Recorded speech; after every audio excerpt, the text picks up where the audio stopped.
আমরা ছিলাম দুই বোন। আমার নাম রুকসানা আর আমার ছোট বোনের নাম ফরিদা।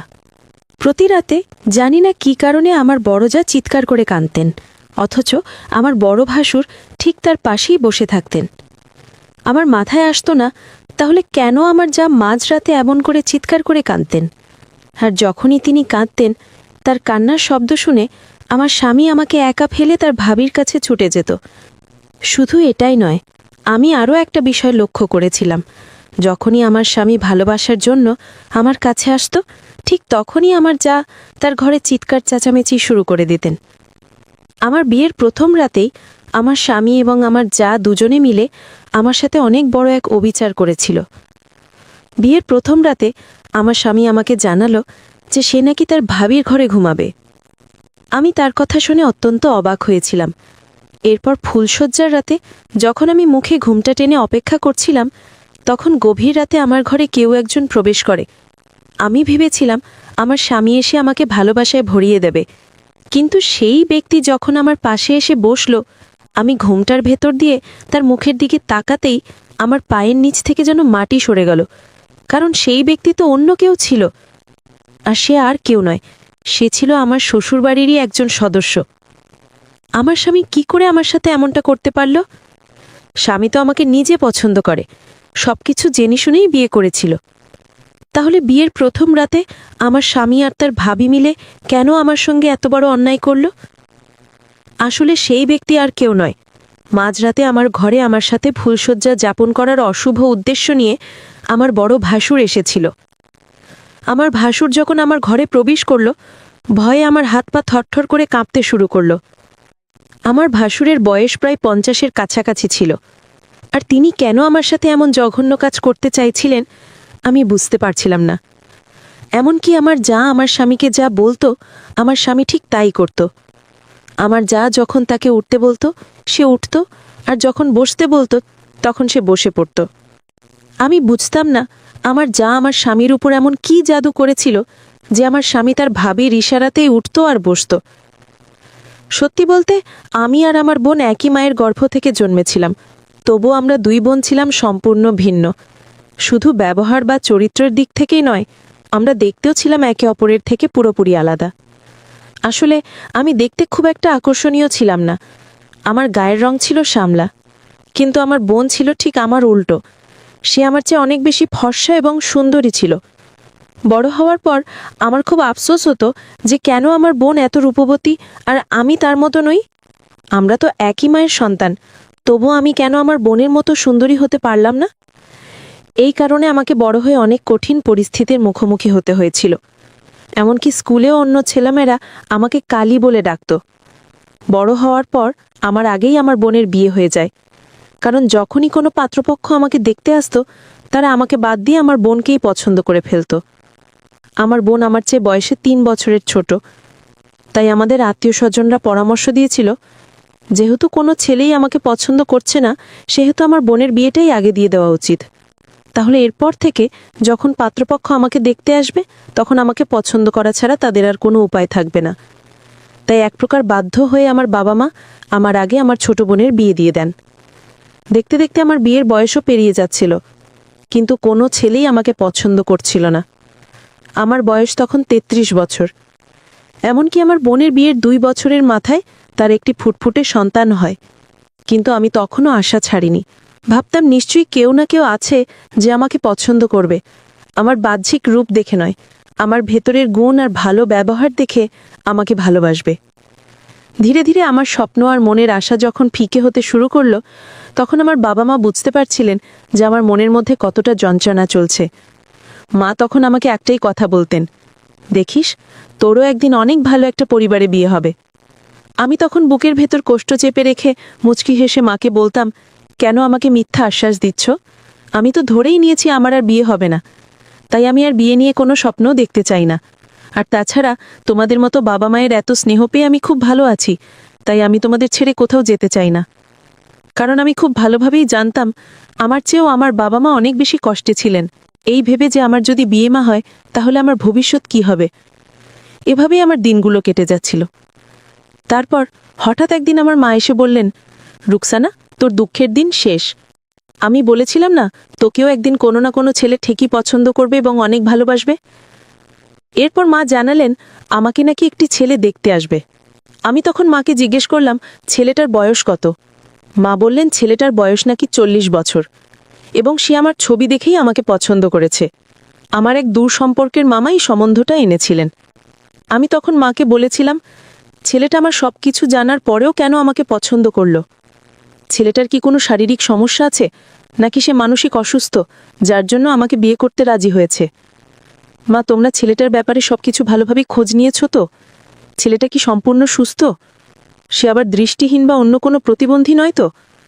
মা তখন আমাকে বলেছিলেন আমার সেই দূর সম্পর্কের মামা নাকি ছেলেটার ছবি আমার বাবার মোবাইলে পাঠিয়েছেন এবং মা ও বাবা ছেলেটার ছবি দেখেছেন। ছেলেটা দেখতে নাকি বেশ সুদর্শনই ছিল। এমনকি আমার বাবা যখন ছেলেটিকে জিজ্ঞাসা করেছিলেন যে সে এতদিন কেন বিয়ে করেনি, তখন ছেলেটা আমার বাবা মাকে সব সত্যি কথাই খুলে পড়েছিল।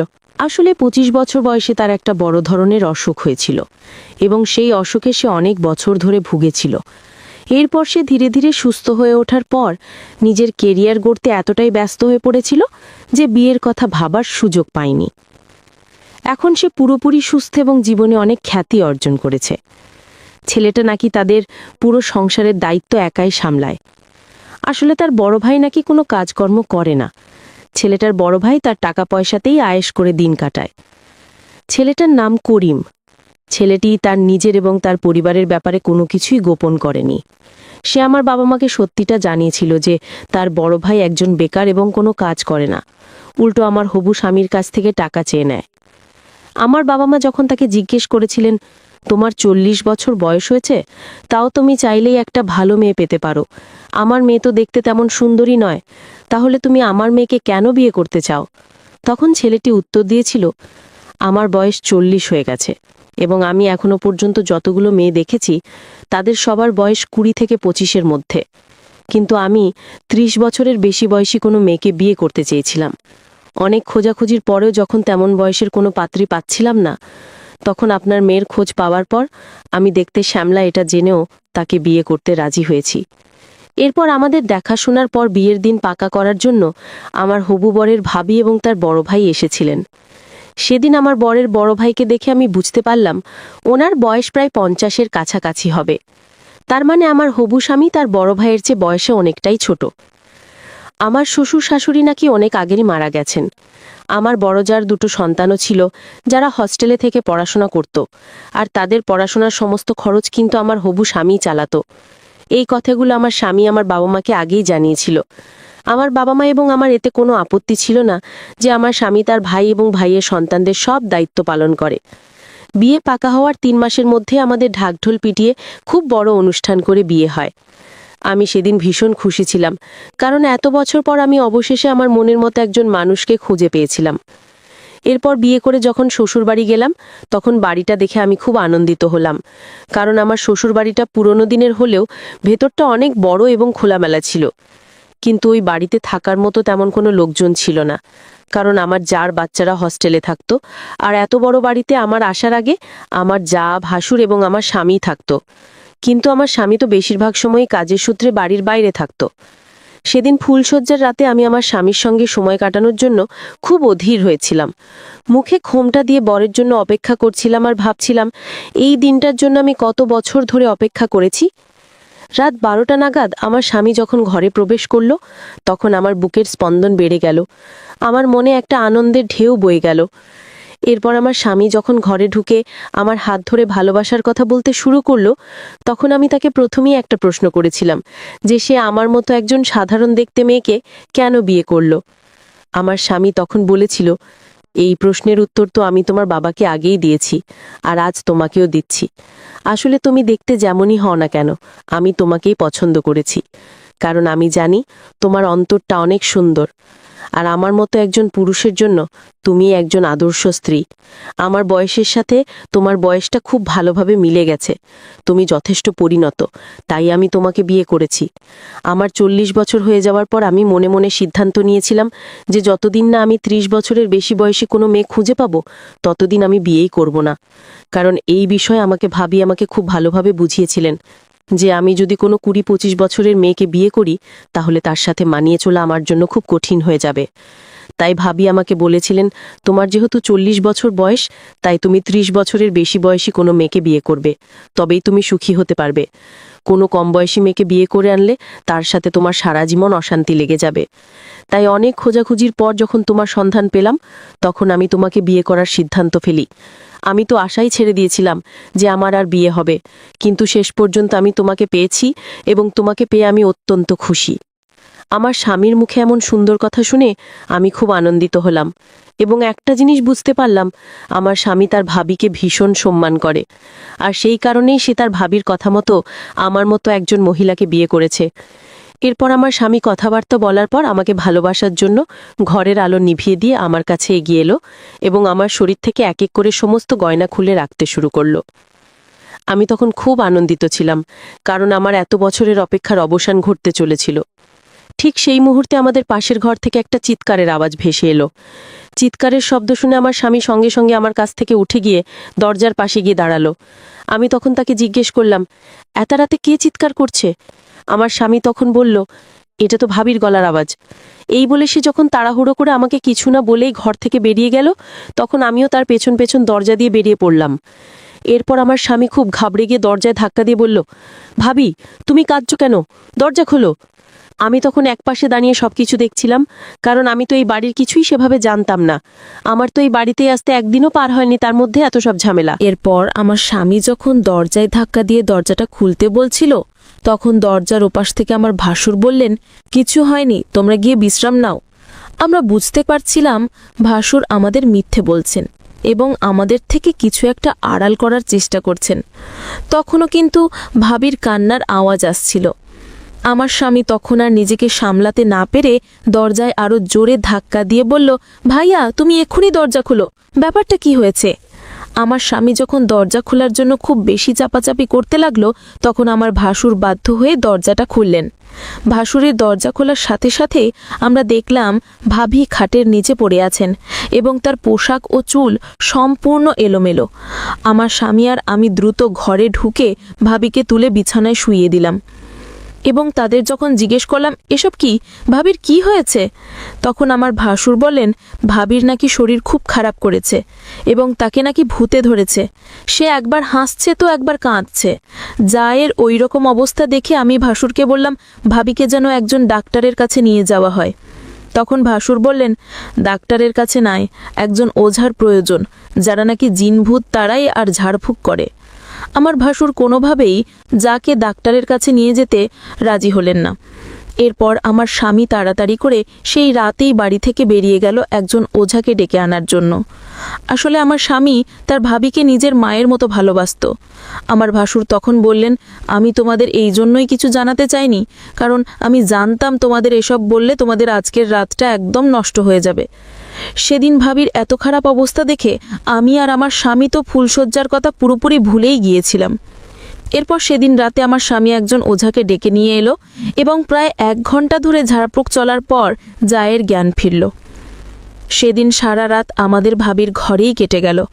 এরপর ভোরের দিকে আমি আর আমার স্বামী নিজেদের ঘরে এসে একটু বিশ্রাম নিতে পারলাম। আমরা দুজনে এতটাই ক্লান্ত হয়ে পড়েছিলাম যে আমাদের সেদিন আর ফুলশয্যার রাত উদযাপন করা হলো না। পরের দিন সকালে ঘুম থেকে উঠি যখন নিচে গেলাম, তখন যাকে বাড়ির কাজকর্ম করতে দেখে খুব অবাক হলাম, কারণ তাকে দেখে মনেই হচ্ছিল না যে আগের রাতে তার শরীর এত খারাপ ছিল। আমার যা তো ভোরবেলা ঘুম থেকে উঠেই সবার জন্য নাস্তা তৈরি করেছিলেন। আমি যখন রান্নাঘরে গিয়ে যাকে জিজ্ঞেস করলাম যে তার শরীর এখন কেমন আছে, তখন সে খুব হাসি খুশি মেজাজেই ছিল এবং বলল সে নাকি এখন একদম সুস্থ। ওই সময় আমার ভাসুর নিচে এসে আমাকে বললেন, তুমি এই বাড়ির নতুন বউ, তুমি এখন তৈরি হয়ে নিজের ঘরেই থাকো, তোমাকে এখন কোনো কাজকর্ম করতে হবে না। আমার ভাইয়ের খাওয়া দাওয়া আর তার দেখাশোনার দায়িত্ব তার ভাবিই নেবে। প্রথমে আমি ভাবতাম যে আমার ভাসুর হয়তো আমার কথা খুব চিন্তা করে এবং আমাকে নিজের ছোট বোনের মতোই স্নেহ করে, তাই হয়তো আমাকে বিশ্রাম করার কথা বলছে। কিন্তু আমার এই ধারণাটা ভুল ছিল। এদিকে সেদিনের পর থেকে আমি একটা জিনিস লক্ষ্য করলাম, যে প্রত্যেক দিন মাঝরাতে আমার জায়ের ঘর থেকে এক ধরনের অদ্ভুত আওয়াজ আসতো। পরের দিন রাতে আমার স্বামী আমাকে অনেক ভালোবাসা দিয়েছিল। সেদিন আমরা দুজন একটি অপরকে ভালোবাসার পর যখন ঘুমিয়ে পড়েছিলাম, তখন হঠাৎ মাঝরাতে আমার মনে হলো জায়ের ঘর থেকে যেন একটা অন্যরকম শব্দ আসছে। আমি ভাবলাম স্বামীকে ঘুম থেকে তুলব, কিন্তু সে খুব গভীর ঘুমে আচ্ছন্ন ছিল, তাই আমি আর তাকে জাগালাম না। আমি একাই ঘর থেকে বেরিয়ে জায়ের ঘরের দিকে গিয়ে শোনার চেষ্টা করলাম যে তাদের ঘরের ভেতরে ঠিক কি হচ্ছে। কিন্তু তাদের আওয়াজ শুনে মনে হচ্ছিল তারা হয়তো একে অপরকে ভালোবাসছে। কিন্তু আমি যখন নিজের ঘরে ছিলাম তখন আওয়াজটা অন্যরকম লাগছিল। কিন্তু তাদের ঘরের কাছে যেতেই আমার জায়ের আওয়াজটা কেমন যেন পাল্টে গেল। ধীরে ধীরে আমি বুঝতে পারলাম আমার যা প্রত্যেকটা বিষয়ে আমার স্বামীর সাথে আলোচনা করত। এমনকি আমার স্বামীকে খাবার দেওয়া থেকে শুরু করে তার প্রয়োজনীয় সব জিনিস গুছিয়ে দেওয়া, এই সব কিছু আমার যা করত। আমি আমার স্বামীর কোনো কাজ করতে গেলেই যা আমাকে বলতো, তোমাকে এত কষ্ট করার দরকার নেই, তুমি এখন নতুন বউ, তাই তুমি বিশ্রাম নাও। কিন্তু আমি এটা বুঝতে পারতাম না, ভাবি তো সারাদিন হাসি খুশি থাকতো, কিন্তু প্রত্যেক রাতে তার ঘর থেকে কেন চিৎকারের শব্দ আসতো। একদিন আর থাকতে না পেরে আমি যাকে জিজ্ঞেস করেই ফেললাম যে আমি প্রত্যেক দিন তোমাদের ঘর থেকে কান্নার আওয়াজ পাই। যা তখন হেসে বলল সেটা নাকি আমার মনের ভুল। তারা স্বামী স্ত্রী নাকি প্রত্যেক রাতেই একে অপরকে সময় দেয় এবং খুব আনন্দ করে, আর আমি হয়তো তাদের ঘর থেকে তাদের দুজনের সেই আনন্দেরই কিছু শব্দ শুনতে পাই। আসলে ভাবি বলতে চেয়েছিল ভাসুর নাকি প্রত্যেক রাতে জায়ের সাথে অন্তরঙ্গ হন। সেদিন ভাবির কথা শুনে আমার মনে হলো আমি হয়তো রাতের ব্যাপারটা নিয়ে একটু বেশিই ভাবছিলাম। এমনকি ভাবির কথা শুনে আমি বেশ অবাকও হয়েছিলাম যে আমার ভাসুর এই বয়সেও ভাবির সাথে প্রত্যেক দিন মিলিত হন। কিন্তু প্রতি রাতে ভাবির ঘর থেকে একটা অদ্ভুত আওয়াজ শুনতে পেয়ে আমার বেশ ভয় লাগতো। শ্বশুরবাড়িতে 7 দিন কেটে যাওয়ার পর আমার স্বামী একদিন হঠাৎ করে বলল তাকে নাকি অফিসের কাজে শহরে যেতে হবে এবং 4 দিন পর সে বাড়ি ফিরবে। স্বামী শহরে যাবে শুনে আমি ঘাবড়ে গেলাম এবং তাকে বললাম আমিও তার সাথে শহরে যেতে চাই, আমি তাকে ছাড়া একা থাকতে পারবো না। কিন্তু আমার স্বামী আমাকে অনেক ভালোবেসে বুঝিয়ে বলল যে সে তো মাত্র 4 দিনের মধ্যেই বাড়ি ফিরে আসবে, তাহলে আমার যাওয়ার কি দরকার। স্বামী যখন আমাকে তার সাথে শহরে নিয়ে যেতে রাজি হলো না, তখন আমি তার ওপর অভিমান করেছিলাম। আমি যখন তার ওপর রাগ করেছিলাম, তখন সে আমার রাগ ভাঙানোর জন্য আমাকে অনেক ভালোবাসা দিয়েছিল। পরের দিন আমার স্বামী শহরে যাওয়ার জন্য রওনা হলো। স্বামীর যাওয়ার পর আমি যখন রান্নাঘরে গেলাম, তখন দেখলাম ভাবি আগে থেকেই রান্নাঘরের ভেতরে উপস্থিত, এবং সেদিন সে তার মুখে অনেক বড় একটা ঘোমটা দিয়ে মুখ ঢেকে রেখেছিল। এর আগে তো যা কোনোদিনও নিজের মুখটা এত লম্বা ঘোমটা দিয়ে ঢেকে রাখেনি, তাহলে সে আজ কেন এত লম্বা ঘোমটা টেনে কাজ করছে।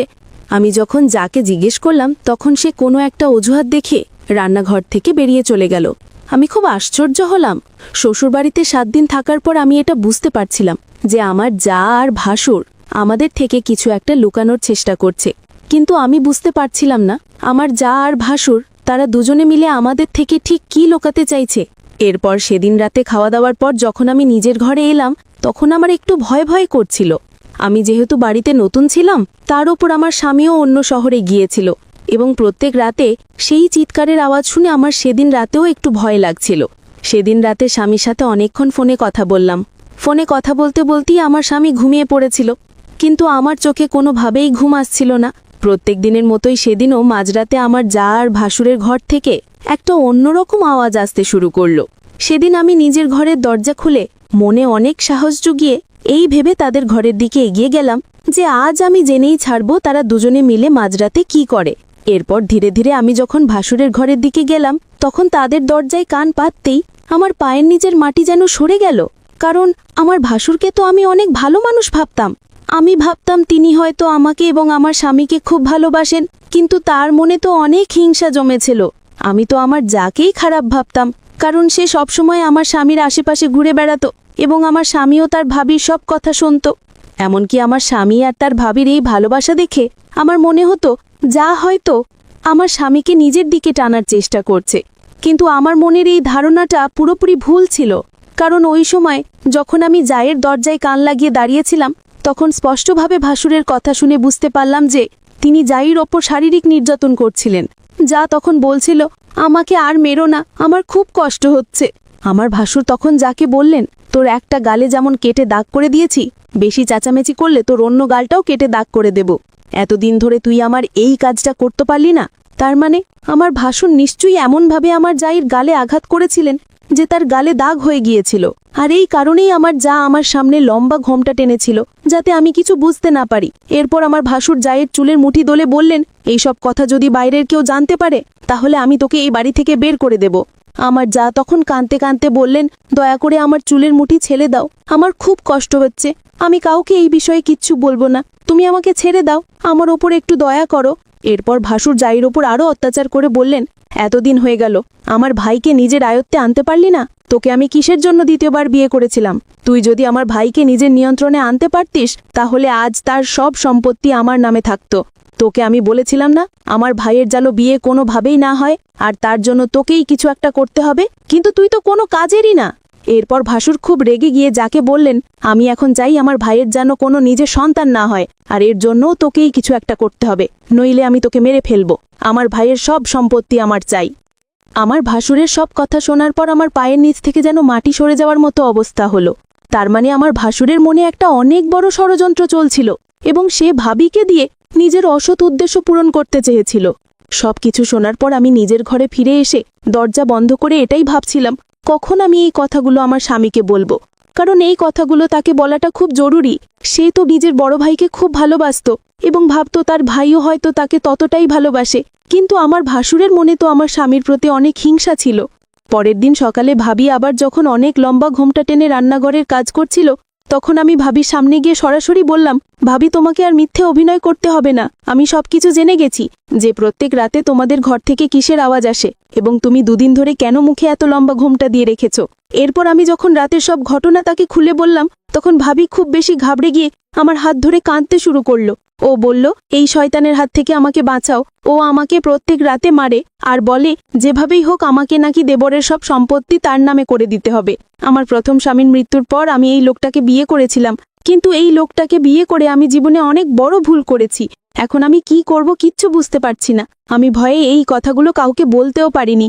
আসলে আমার যা কিন্তু ভাসুরের কথা মতোই সবসময় আমার স্বামীর আশেপাশে ঘুরে বেড়াতো, এতে ভাবির কোনো দোষ ছিল না, সম্পূর্ণ দোষটা ছিল আমার ভাসুরের। সেদিন ভাবি যখন আমার হাত ধরে অনেক কান্নাকাটি করছিল, তখন আমি ভাবিকে বললাম, তুমি একদম চিন্তা করো না, আমি সব কিছু ঠিক করে দেব। ভাবি তখন কাঁদতে কাঁদতে বলল, আমার জীবনে আর কিছু ঠিক হবে না, আর কিছু করারও নেই, আমাকে হয়তো এভাবেই মার খেয়ে সারা জীবনটা কাটাতে হবে। এরপর আমি সেদিনই আমার স্বামীকে ফোন করে সব সত্যি কথা জানিয়ে দিলাম। আমি জানতাম আমার স্বামী হয়তো এই ব্যাপারে আমার কথা বিশ্বাস করবে না, তাই আগের রাতে আমি আমার মোবাইলে সব কিছু ভয়েস রেকর্ড করে রেখেছিলাম এবং সেই ভয়েস রেকর্ডটা আমার স্বামীকে পাঠিয়ে দিলাম। আমার স্বামী ভয়েস রেকর্ডটা শোনার পর তো বিশ্বাসই করতে পারছিল না যে তার নিজের বড় ভাইয়ের মনে তার প্রতি এত হিংসা থাকতে পারে। এবং আমার স্বামী সেদিন রাতেই বাড়ি ফিরে এলো। বাড়িতে আসার পর তার ভাইয়ের মুখোশ খুলে যাওয়ার পর আমার স্বামী নিজেই পুলিশকে খবর দিল, কারণ আমার ভাসুর কিন্তু যাকে মেরে ফেলার হুমকি দিয়েছিল, তাই বাধ্য হয়েই আমাদেরকে পুলিশের হাতে আমার ভাসুরকে তুলে দিতে হলো। সেদিনের পর থেকে আমার জাহার আমাদের বাড়িতে থাকেনি, সে তার বাপের বাড়ি চলে গিয়েছিল। কিন্তু আমার স্বামী প্রত্যেক মাসে আমার জায়ের সমস্ত খরচের টাকা পাঠিয়ে দিত, এমনকি আমার জায়ের ছেলে মেয়েদের পড়াশোনার খরচও আমার স্বামীই দিত। আর আমার যা যখন তার বাপের বাড়ি চলে যাওয়ার সিদ্ধান্ত নিয়েছিল, তারপরেও আমার স্বামী তার ভাবিকে বলেছিল যে তার জীবনে কোনোদিন কোনো কিছুর অভাব হতে দেবে না। তার প্রত্যেক মাসের খরচ বাবদ আমার স্বামী জায়ের অ্যাকাউন্টে একটা মোটা অঙ্কের টাকা পাঠিয়ে দিত। এখন এই বাড়িতে শুধু আমি আর আমার স্বামীই থাকে। আমার স্বামী তো আমাকে প্রথম থেকেই ভীষণ ভালোবাসত, কিন্তু আজ টাকার লোভে আমার ভাসুর নিজের জীবনটা নিজেই নষ্ট করল। যদিও আমার স্বামী কোনোদিন তার বড় ভাইয়ের টাকা পয়সার অভাব হতে দেয়নি, আমার স্বামী নিজে থেকেই ভাসুরের অ্যাকাউন্টে প্রত্যেক মাসে টাকা পাঠাত। আমার স্বামী তার বড় ভাই ও ভাবিকে ভীষণ ভালোবাসত, তা সত্ত্বেও ভাসুর আমার স্বামীর ক্ষতি করতে চেয়েছিল। আজ আমি আর আমার স্বামী অনেক সুখে আছি। মাঝে মাঝে আমি আর আমার স্বামী জায়ের বাচ্চাদের সাথে দেখা করতে যাই। আসলে ওই দুটো বাচ্চার মধ্যে একটা বাচ্চা আমার ভাসুরের ছিল এবং অন্য বাচ্চাটা আমার জায়ের প্রথম স্বামীর ছিল, কিন্তু আমার স্বামী এই দুটো বাচ্চাকেই সমানভাবে ভালোবাসত। আমি দেখতে হয়তো অতটা সুন্দরী নই, কিন্তু আমি অনেক সুখী আছি। আমি দেখতে কুৎসিত হলেও আমার স্বামী আমার ভালো ব্যবহার আর ভেতরের গুণ দেখেই আমাকে ভীষণ ভালোবাসে। বন্ধুরা, আজকের গল্পটি এখানেই শেষ করছি। গল্পে কোনো ভুল ত্রুটি হয়ে থাকলে ক্ষমা করে দেবেন। গল্পটি ভালো লাগলে অবশ্যই লাইক, শেয়ার এবং সাবস্ক্রাইব করতে ভুলবেন না। ধন্যবাদ।